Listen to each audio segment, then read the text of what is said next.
Setelah menyerap cincin roh ketiganya, Tangsan pun jatuh pingsan akibat tubuhnya yang terguncang menerima kekuatan yang begitu besar. Duguyan yang menghampirinya berusaha menolong Tangsan. Akan tetapi gas hijau yang berada di tangan Tangsan kini berpindah ke tubuh Duguyan. Tentu kita masih ingat kalau gas hijau ini berasal dari botol yang sebelumnya pecah.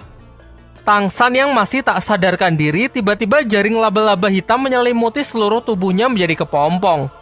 Sementara itu, Xiaowu yang sebelumnya dibawa oleh siluman kera raksasa terlihat aman-aman saja, karena ternyata siluman ini adalah teman lama Xiaowu yang bernama Erming. Disinilah terungkap bahwa Xiaowu memiliki kekuatan yang selama ini ia rahasiakan, yaitu ia bisa menyerap kekuatan cincin roh siluman tanpa harus membunuhnya. Dengan ini, Xiaowu juga memiliki 3 cincin roh. Kembali ke tempat Tangsan, ia keluar dari kepompong tersebut dengan kaki laba-laba raksasa yang muncul dari punggungnya. Matanya berubah menjadi hitam karena tubuhnya kini dikuasai oleh siluman laba-laba tersebut. Namun karena tekadnya yang kuat untuk menyelamatkan Xiaowu, secara otomatis tubuhnya bergerak pergi untuk mencarinya. Teman-temannya membiarkannya ia pergi dan hanya mengikutinya dari belakang.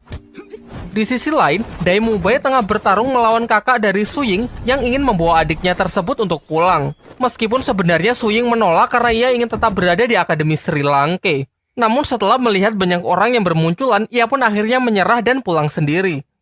Singkat cerita, Tangsan berhasil menemukan Xiaowu dan bertarung melawan Erming meskipun kesadarannya kini sudah hilang. Pak Kepala Akademi dan Master Xiao yang menyusul berniat menghentikan Tangsan dengan cara mencabut kaki laba-laba di tubuhnya. Namun Xiaowu yang mengetahui kalau jika hal itu dilakukan akan membuat Tangsan tidak bisa naik tingkat lagi, ia pun tak membiarkannya dan menyuruh Erming untuk membuat mereka jatuh pingsan. Barulah setelah Master Xiao dan Pak Kepala Akademi pingsan, Xiaowu berencana menyerap sebagian kekuatan siluman laba-laba tersebut agar Tangsan bisa menguasai tubuhnya kembali. Sayangnya karena siluman laba-laba tersebut yang masih mendominasi tubuhnya, di luar kesadaran Tangsan menusuk Xiaowu menggunakan salah satu kaki laba-labanya. Dan hingga akhirnya usaha Xiaowu pun berhasil meskipun ia harus menerima luka dari serangan Tangsan sebelumnya.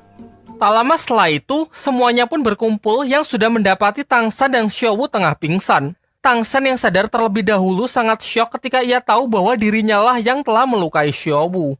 Beranjak dari hutan pertarungan bintang, Xiaowu pun dibawa kembali ke penginapan untuk mengobati lukanya.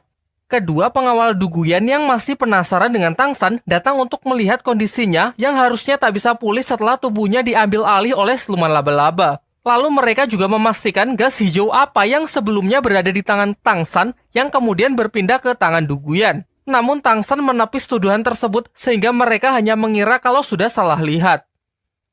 Setelah mereka pergi, Tangsan lalu diperintahkan Master Xiao pergi ke kota demi mencarikan obat-obatan untuk Xiaowu. Namun di sana ia malah bertemu dengan Sikyu dan dikarenakan tugasnya untuk menaruh racun itu ke tubuh Duguyan sudah berhasil ia selesaikan, Sikyu menepati janjinya dengan memberikan penawar racun untuk Xiaowu. Namun sebelum pergi, Sikyu mengatakan bahwa ia sangat terkesan kepada Tangsan yang seharusnya ikut mati terkena racun tersebut. Ia yang tertarik kepada Tangsan menawarinya untuk bergabung dengan organisasinya, sebuah organisasi rahasia di dunia dahulu yang dipimpin oleh Tang Hao yang ternyata adalah ayah dari Tangsan. Dari sini akhirnya pun terungkap bahwa ayah Tangsan ternyata adalah legenda Master Roh yang memiliki 9 cincin yang dulu pernah bertempur melawan Balai Roh Pelindung. Ia kemudian menyampaikan syarat jika Tangsan minat bergabung dengan organisasinya adalah dengan mengikuti ujian pertarungan roh melawan tim Dewa Iblis di kota Shishi. Jika Tangsan berhasil menyelesaikan ujian tersebut, Tangsan bisa datang ke Akademi Changhui, tempat di mana ayahnya berada. Setelah kembali ke penginapan, Tangsan segera memberikan obat penawar tersebut dan dengan menggunakan roh pelindung rumput peraknya, ia juga membantu dalam penyerapan racun di dalam tubuh Xiaowu demi mempercepat pemulihannya. Sembari menunggu Xiaowu siuman, Tangsan menceritakan mengenai ayahnya kepada Master Xiao serta kejadian di kota sebelumnya. Ia kini mengingat sebelum ayahnya pergi memang pernah berkata bahwa keluarganya memiliki banyak sekali rahasia dan Tangsan akan diberitahu jika ia sudah cukup kuat. Di sini Master Xiao memberikan saran agar Tangsan tidak terburu-buru untuk pergi ke tempat pertarungan roh karena meskipun di Akademi Sri Lanka kekuatan Tangsan terlihat lumayan, namun sebenarnya di dunia dahulu kekuatannya tersebut tidak ada apa-apanya. Malam harinya, Su Ying terlihat sudah mulai akrab dengan Dai Mubai. Dai Mubai lalu membantu Su Ying dengan merebusnya di atas api untuk menghilangkan cacing pelacak aroma yang membuat kakak Su Ying selalu tahu keberadaannya. Sementara itu, Mang Hojun yang sangat membenci bule karena telah mencelakai ayahnya dengan obat mutasi roh, meminta Tang San mengantarkannya untuk balas dendam. Namun ketika mereka sudah menemuinya, Mang Hojun justru mengurungkan niatnya tersebut karena ia mengaku tak ingin menjadi pembunuh seperti dia.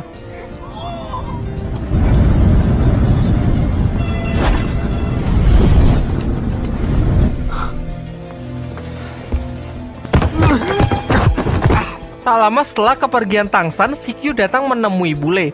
Di sini ia berniat menghabisinya dikarenakan ulah bule yang tak pandai menjaga rahasia, membuat semakin banyak orang yang mengetahui eksistensinya.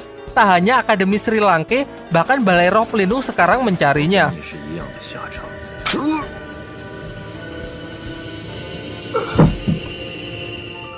Keesokan paginya di Akademi Sri Lanka, aktivitas sudah mulai berjalan seperti biasanya. Dan sebelum kelas dimulai, Master Xiao mengharuskan semua siswa agar memakan sup daging yang berguna untuk memulihkan kekuatan roh pelindung mereka. Xiao Wu yang memang tidak suka daging mencoba memaksakan diri yang akhirnya membuat ia muntah-muntah. Dalam perjalanan menuju tempat latihan, Tang San yang kasihan kepada Xiao Wu yang belum sarapan, memberikannya wortel dengan memanfaatkan kemampuan barunya yang berupa jaring untuk menyimpan berbagai macam benda. Oishiki yang mempergoki mereka sangat terkesan dengan kemampuan baru Tang San tersebut. Kemudian Xiao Wu juga menunjukkan cincin roh barunya, meskipun ia enggan menceritakan dengan jujur bagaimana ia bisa mendapatkan cincin tersebut. Setelah itu, Xiao Wu juga memperlihatkan dua kemampuan barunya, yaitu yang pertama, dengan matanya ia bisa menghipnotis orang lain. Dan kemampuan kedua adalah super speed, yang memungkinkan dirinya untuk bergerak sangat cepat layaknya